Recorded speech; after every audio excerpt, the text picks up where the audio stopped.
And when I started to study backable people, I started to notice patterns here as well. And one of the patterns I started to notice is that they would steer into the objections of their own idea. They would steer directly into the objections of their own idea. How? Well, let me tell you a story about a guy named Reid Hoffman. Reid Hoffman is the founder of LinkedIn. And he started LinkedIn in 2003. Not a great year to start an internet company. Right? The bubble had just burst, and so he was trying to figure out how to raise money, but investors kept saying, no, you're not making any money right now, and we're only going to invest in companies that are actually generating revenue.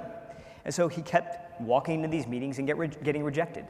Finally, he decided to shift his approach. Instead of hiding behind the idea that he wasn't making money, he brought it to the front and center. So literally at the beginning of each meeting, he would say, listen, just so you know, we're not making any money right now, but in this presentation, I will be sharing three specific ways that I think we can be generating revenue down the line. Now, what do you think happened? They tuned in to his presentation. They tuned in to the rest of his presentation because they knew that that part was coming. And that tends to be human nature. When we have an objection to an idea, an objection to a candidate for a job, an objection to a pitch, an objection to a presentation, that thing will continue to nag at us until it's addressed.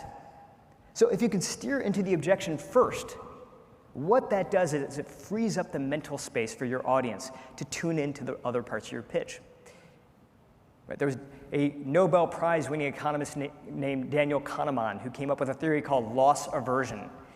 And loss aversion basically tells us that the pain that we get from making a bad decision is twice as powerful, twice as the pleasure that we get from making a good decision.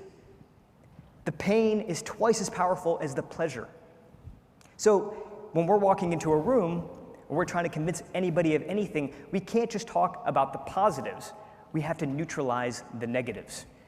And steering into objections is one way to do that. But the other thing that happened that was interesting is this. As soon as you start to steer into objections, you start to turn critics into collaborators. You turn critics into collaborators. People start to actually think of, well, here are some other ways that you can actually solve that problem. It's a really interesting dynamic on what happens when you walk into the room and you steer into the objections of your own idea.